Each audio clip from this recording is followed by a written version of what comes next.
So this is a quick look at the most requested GR-700 patch. So folks visit my Roland Guitar Synthesizer Resource website. They're looking for information on the GR-700. And I get emails from people saying, you know what, I'm trying to recreate this sound. I can't find the sound on my GR-700. And it's that opening really thick guitar synthesizer sound, or just synthesizer sound, from the GR-700 that kicks off Turbo Lover. And the reason you may not be able to find this sound, even though it's a factory sound and you own a GR-700, is it because when Roland offered new sounds with the version 1.5 software upgrade, which included like faster tracking and was a really great upgrade, they got rid of the original factory sound. So in the original factory sounds, we're looking for sound Bank 3 Patch 5. It's Lead 2. That's that really great cross-sync sound that we hear.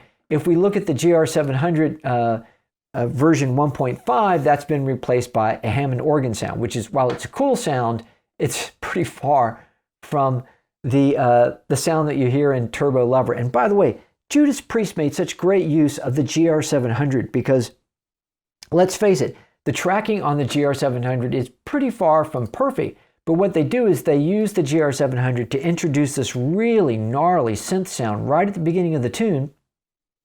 The tracking doesn't have to be super great. It's really just like a pad that Glenn Tipton holds. And you can see in this picture, here's Glenn Tipton playing his Hamer Phantom A7 that has the Roland 24-pin electronics built right into the guitar. So this was back in the heyday of the Roland 24-pin era, when everyone was sure that you wouldn't be able to get a gig as a guitar player if you didn't own a GR-700.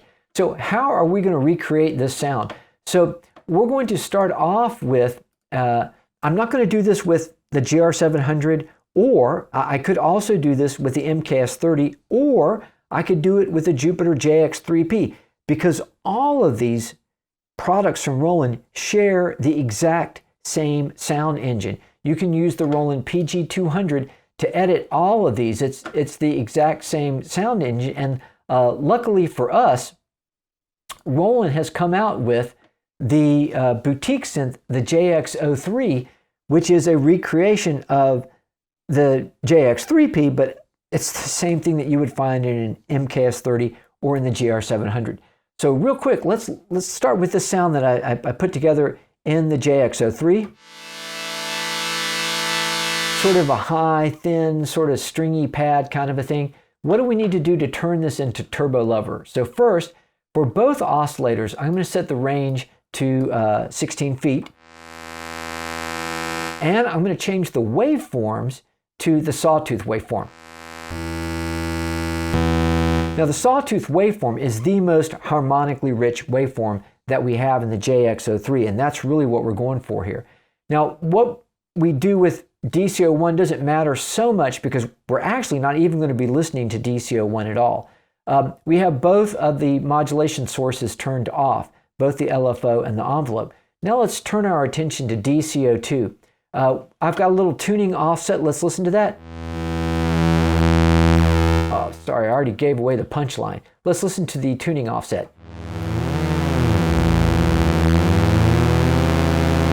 Now the tuning offset is going to be used to control the harmonic content of DC-02, and that's going to be, the reason it's going to be setting the harmonic content rather than the pitch is because we're going to turn on our oscillator synchronization. So we're going to set this to sync 1, and if I change the tuning, it's actually changing the character of the sound.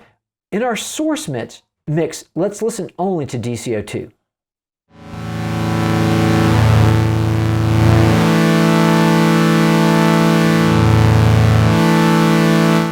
Now what we want to do is we want to sweep the pitch of DC-02, but since DC-02 is synchronized to DC-01, it's not going to change the pitch, but it's going to change the harmonic content. And so we're going to take the envelope, let's turn on the pitch modulation for the envelope. We're not going to be using any LFO, and listen to that again.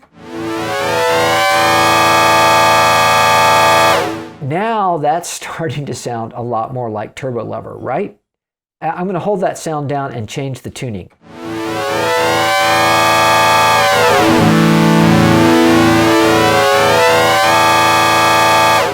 So we're almost there. What's happening though is when I hold down that, I'm playing that was a fourth. Let's go to, I'll play a fifth here, E, B, and E. When we hold it down, the sound is fading in and then fading out. We want it to come in right away. So for our voltage controlled amplifier, we're going to switch this down to just the gate on off mode, and we will not be using the envelope to control the VCA. See, we're pretty much there. Now, looking at the envelope, the most critical parameter is this attack time. Because we've got the VCA in gate, there is no release. So it really doesn't matter what we do at the release, we're not going to hear that at all. We don't want any decay. We're just rising up to a point and we're holding that point. And then the sustain level is the same thing. In this case, it's going to be what's the maximum level the envelope gets to. And so it's actually pretty much the same thing as the maximum level of the envelope modulation. We'll look at that in a second. We're not doing anything with the LFO, so none of the LFO controls are important. So now we're just down to the VCF. So we've got the VCF source mix, all oscillator 2. If we pan back to oscillator 1, it's like you'll be getting a little bit more fundamental in the sound. But all that animation is in DCO2. We don't want any high-pass filtering. We want as much bottom end as we can get. We've got the filter not quite all the way open because we want to have a little bit of the envelope over here. You can see we've got a little bit of envelope modulation so that when we hold that sound down, it does get a little bit brighter. We are animating the filter a little bit with the envelope. And then we've got a little resonance just to give it some bite. If we add too much resonance, it's going to thin it out.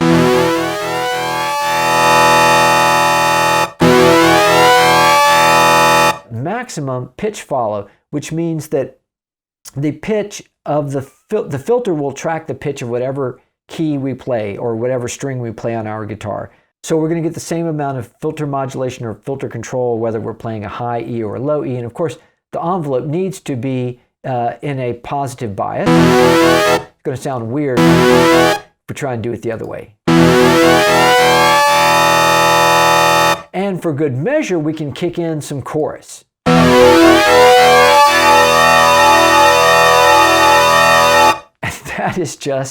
That's just a great sound. If you're using the JX-03, there's a very basic delay module that's built in here as well, so I can crank up the level on that. This is the time. We'll max out the time. We'll give it some feedback.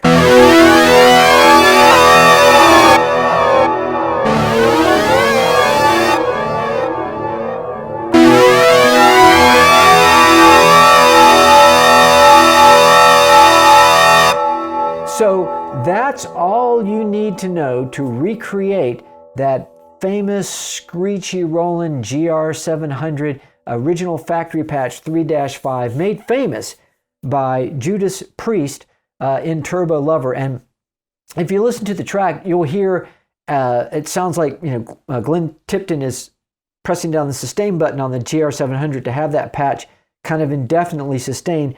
And then you hear some modulation, but it's not the LFO. We can add in some LFO, but it's not LFO that we're hearing. That's with the LFO in there.